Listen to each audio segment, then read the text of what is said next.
The day my life cracked open in front of strangers, I was sitting in my car. I remember the exact quality of the light, pale gold, thin and November tired, slanting through the windshield of my old Corolla in the parking garage of a building I would never enter again. I had just walked out of my third job interview in 2 months, the third rejection. The interviewer had been kind, actually. We've decided to move in a different direction, Nadia, but we wish you all the best. The kind of sentence that sounds like a warm blanket until you realize it's just a way of saying no without having to watch your face fall. I sat in the car. I let myself cry. That's all I did. I sat in a parking garage and I cried. Ugly, honest, private crying. The kind you only do when you're absolutely certain no one is watching. I pressed my forehead against the steering wheel until the hard plastic left a mark. My mascara ran in thin black rivers down my cheeks. My shoulders shook with the particular violence of grief that has been held in too long. I said out loud, to no one, to the stale air and the concrete walls and the flickering fluorescent above me, I don't know what I'm doing wrong. The words came out smaller than I intended, thinner, like something already defeated. And then I breathed, slowly. The way you learn to, after enough hard days. I wiped my face with the back of my hand, checked my reflection in the rearview mirror, and decided that I looked like someone who had simply been caught in the rain. I drove home through gray November streets with the radio off, composing myself with the quiet discipline of a woman who had been composing herself her entire life. I didn't know my brother had been in the back seat. Kamran was 24, 3 years younger than me, and he had a careless habit of borrowing my car without notice when his own was in the shop. He must have been lying flat across the back seat, phone in hand, half asleep, when I got in. He said nothing. He did not announce himself. He did not clear his throat or shift his weight. He simply lay there, and when I began to fall apart, he pressed record. 47 seconds.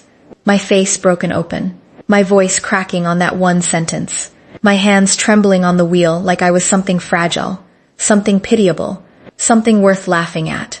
He posted it that same night with a mocking caption, and by morning, the world I had carefully built, the dignified, competent, quietly striving version of myself, I showed to everyone, had been dismantled in front of 4,000 strangers. And the cruelest part, the part that lodged itself in my chest like a splinter I couldn't reach, was that the loudest laughter came not from those strangers. It came from my own family. Here is what no one tells you about being publicly humiliated by your own family. The hardest part isn't the public. The public is strangers. Their laughter has no history in it, no shared meals, no childhood memories pressed between its pages. Their cruelty is clean and impersonal. It arrives, it stings, and it moves on to the next thing within 48 hours, replaced by someone else's pain, repurposed as entertainment. Strangers forget you by Tuesday. You become a blurred face they half remember from a video they once found funny. But your family sits across from you at dinner. They pass you the bread. They ask you to hand them the remote. They say, "How was your day?" in the same voice they used before they laughed at you online. And they expect you to answer normally, as though nothing has been broken, as though you are still the same person, and they are still the same people, and the table between you is still the same table. That is the part that quietly destroys you, not the wound itself, but the expectation that you will pretend it isn't there. I pretended. I became very good at it, actually. I smiled at the right moments. I helped my mother in the kitchen without being asked. I sat through family gatherings with my back straight and my face pleasant and my hands folded in. My lap like a woman who had never once pressed her forehead to a steering wheel and begged the soul, empty air for answers. I watched my aunties watching me, and I gave them nothing. No trembling lip, no flash of hurt behind the eyes, no ammunition. Inside, I was taking notes. Not out of bitterness, or not only that. There was something else underneath it, something steadier and more deliberate. I had begun to understand, in those quiet weeks after the video, that the people around me had never truly seen me. They had seen a version of me, the older daughter, the responsible one, the one who studied hard and caused no trouble and could always be relied upon to absorb whatever was handed to her, without complaint. That version of me was useful to them, convenient, easy, the real me, the one who sat alone in parking garages and grieved honestly and felt things deeply and completely.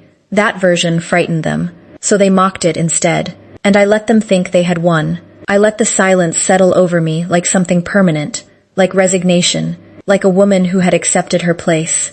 I moved quietly through the weeks that followed. I said little. I observed everything, and in a folder on my laptop that no one knew existed, I began, very carefully, to collect the truth. The engagement party was on a Saturday. By Friday evening, my mother's house smelled of rose water and frying onions, and the particular, excited tension that fills a home before a celebration. Voices overlapping in the kitchen. My aunties arranging flowers in tall vases. My father pressing his best sherwani. Kamran moved through it all, like a man being coronated. Laughing, confident, receiving congratulations with the easy grace of someone who had never once doubted that the world would arrange itself in his favor. I moved around the edges of all of it, helpful, quiet, invisible in the way I had perfected over months. And that night, after everyone had gone to bed and the house had finally stilled, I sat at my desk in the small room I had occupied my entire life, opened my laptop, and looked at the folder one last time. It was not dramatic.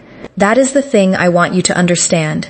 There was no moment of wild triumph, no shaking hands, no speech I had rehearsed in the mirror. There was just me, in my old cardigan, with a cup of tea gone cold beside me, looking at what I had quietly gathered over the course of 3 months. The letter from his former employer in Birmingham, a copy Kamran had left carelessly in a shared email account we had both used during university, documenting the exact reasons for his dismissal. Falsified client reports, a formal warning ignored, a termination that had been dressed up to our parents as a mutual decision to part ways.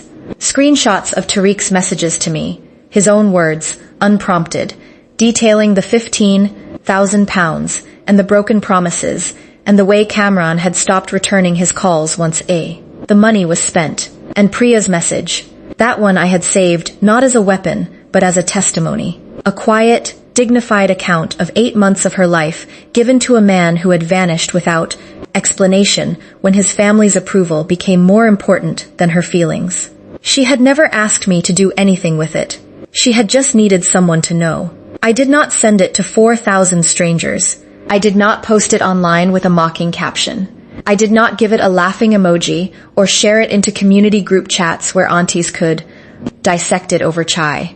I composed one email addressed to 3 people: Zara's mother, who deserved to know the man her daughter was marrying, Tariq, who deserved to know he had not been forgotten, and Kamran himself, because he deserved to see it coming and understand, in the stillness before the storm, that someone had been paying attention all along. No angry words, no long preamble, no declaration of war, just a subject line, some things you should know, and below it, a link to a shared document. Organized, clear, evidenced. The truth, assembled with the quiet precision of a woman who had spent her whole life being underestimated. I pressed send at 11:53 p.m. Then I closed the laptop, washed my cup, and went to bed. I woke to 17 missed calls. Not all at once. They had accumulated in the hours I had slept, stacking up quietly on my phone like evidence of a world coming undone without me in it. Kamran, my mother, my father, twice, which meant something serious because my father almost never called. Auntie Rehana. 2 numbers I didn't recognize that I suspected belonged to Zara's family. And at the very top, the most recent, a text from Tariq that said only, "Thank you, Nadia." I mean it. I read that one twice. Then I put the phone face down on the nightstand, got up, washed my face, and made myself tea. I heard my mother before I reached the bottom of the stairs. She was in the living room, voice low and tight, in a way that meant she was trying not to be heard. Through walls, but failing entirely. "How could you do this today, of all days, your brother's engagement? And then Kamran's voice, higher than usual, stripped of its usual confidence. She's lying. It's all taken out of context. And my father, who never said anything, saying with devastating quietness, Kamran, stop. That single word from my father landed in the house like something heavy dropped from a great height. I walked into the living room.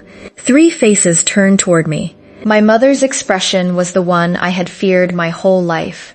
That particular combination of disappointment and fury that had always made me want to apologize immediately, to shrink, to take back whatever I had done that caused it. I felt the old reflex rise in me like a tide. I let it pass. I didn't lie, I said. My voice was even. I didn't exaggerate. I didn't post it publicly. I sent a private email to 3 people who had a right to know the truth. That is all I did. You've ruined everything, my mother said. Kamran filmed me crying in a car and posted it for 4,000 people to laugh at, I replied. And you told me to toughen up. The room went very quiet. I want to tell you that the engagement was called off dramatically, that there was a grand confrontation, that justice arrived loudly and completely like the final act of a film. But real life is quieter than that. Zara's mother requested a postponement, not a cancellation, a postponement, pending a postponement. Conversation with Kamran that I was not present for and did not need to be. Tariq called Kamran that afternoon. That conversation lasted 40 minutes, and I do not know what was said, but Kamran looked hollowed out afterward in a way I had never seen before. The engagement party did not happen that Saturday, and something else did not happen either. Something I had half expected, half dreaded. No one in my family called me cruel. No one in my family called me vindictive, or cold, or calculating. Because they couldn't. Quite. They had seen the document. They had read the evidence. They understood. In the wordless way, families understand things they will never directly acknowledge, that I had not invented anything. I had simply stopped protecting someone who had never once thought to protect me. My mother did not apologize. I did not expect her to. But 3 days later, she came into my room without knocking, which she did sometimes when she didn't know how to begin something, and set a cup of chai on my desk without a word, and stood there for a moment, looking at nothing in particular, and then said, very quietly, "You should have told us you were struggling with the job." It was not an apology. It was something smaller and more complicated than that. It was an acknowledgement, the first one, that I had been struggling at all. That the crying in the car had not been weakness or drama or something to be mocked, but the honest response of a person under genuine pressure. That I was a person with a person's weight to carry. "I know, Mama," I said. She nodded once and left. I sat with that cup of chai for a long time. I did not feel victorious. I did not feel the clean, bright satisfaction I had imagined revenge would feel like in those vast, raw nights after the video. What I felt was quieter than that. Older. Something that had been taken from me had been partially, imperfectly, returned, not by anyone else's grand gesture, but by my own refusal to keep disappearing. I had not destroyed my brother. I had simply stopped being invisible.